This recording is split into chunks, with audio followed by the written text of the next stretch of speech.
It was just past midnight when I stepped out into the cold. The rain had stopped, but the pavement still shimmered, reflecting the orange glow of streetlights like little puddles of fire. My train had been delayed, my phone was dying, and I was too tired to care about anything but getting home. That's when I saw him, an old yellow cab parked by the curb, engine humming, windows fogged up. There was something oddly comforting about it, like a memory you didn't know you had. Hello and welcome to Everyday Epiphany, where simple stories spark soulful insights. Sit back, enjoy the journey, and may it brighten your day.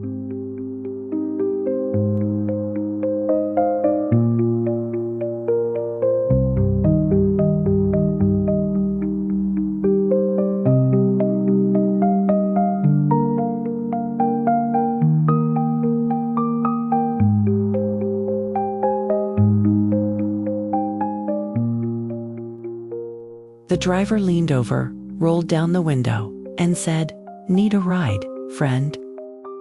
His voice was calm, gravelly, like someone who had lived 100 quiet lifetimes. I nodded, climbed in, and sank into the cracked leather seat.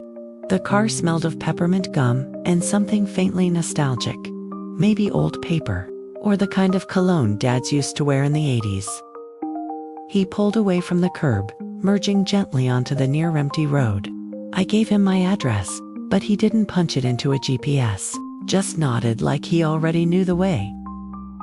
We drove in silence for a while.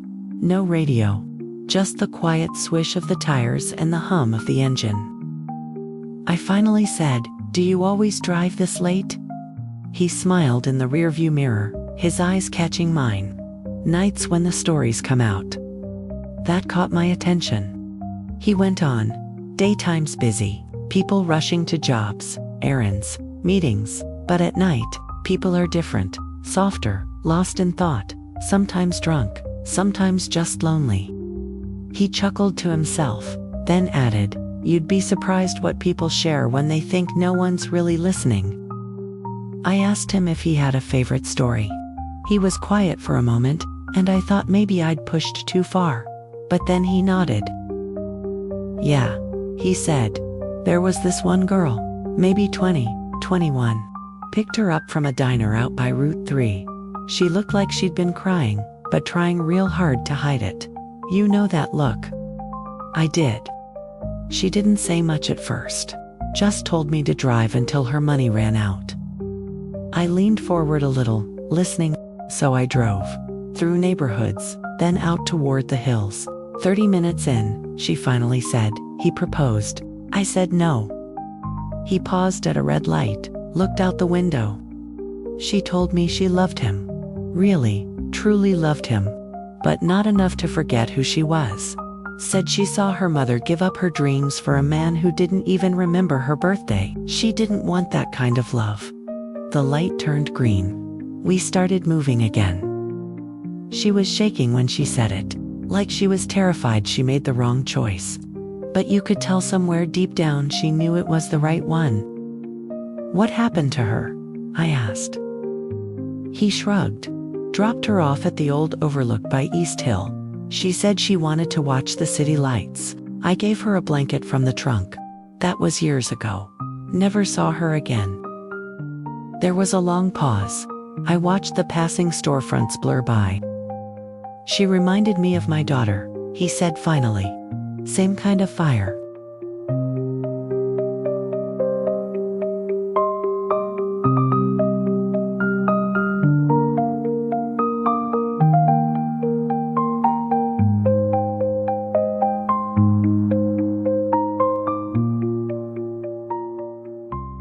We kept talking. He told me about a man who sang Elvis songs the whole ride home, off-key, but with his whole heart, and about an elderly couple who held hands in the back seat like they were 16 again. They were going to the hospital. The wife was starting chemo the next day, and they'd just wanted one last midnight drive together before everything changed. Each story he told added another shade of color to the world I thought I already knew. And something about the way he told them, softly, never judging, made them feel sacred. like little confessions left behind in the folds of the back seat. "Everyone has a story," he said again, pulling up to my building. "Most of us are just waiting for someone to ask." I didn't want to get out of the car. Not yet. I reached for my wallet, but he waved me off. "Tonight's on me," he said. "You looked like you needed the ride."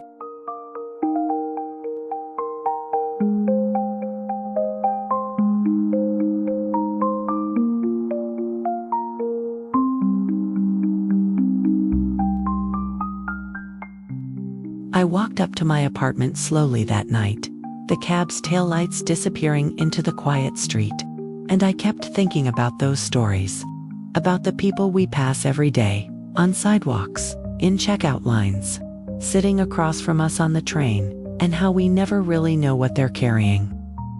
That reminded me of something I once read in Humans by Brandon Stanton, the creator of Humans of New York. It's a book full of tiny slices of life, just like the ones the cab driver shared. Some heartbreaking, some hilarious, but all real, all deeply, unmistakably human. There's a power in listening, in pausing long enough to see someone, not just glance at them, but really see them.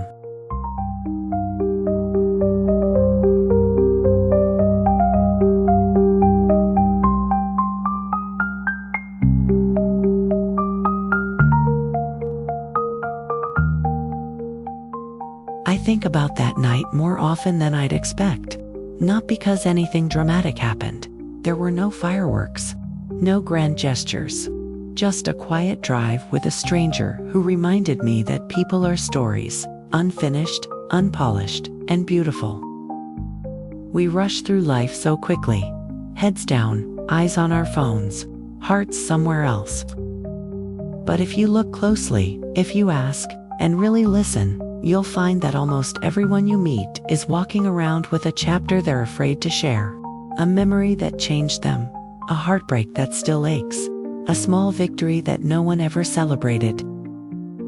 And sometimes, just being the person who hears it, that's enough. That's everything. So maybe the next time you're in a cab, or waiting in line at the pharmacy, or sitting next to someone on a bench, you'll ask, gently, "How's your night going?" Because everyone has a story. And some stories are just waiting for you to listen. Thank you for being here with us at Everyday Epiphany. If today's story touched your heart or sparked a thought, subscribe and stay with us. Your next epiphany might just be one story away.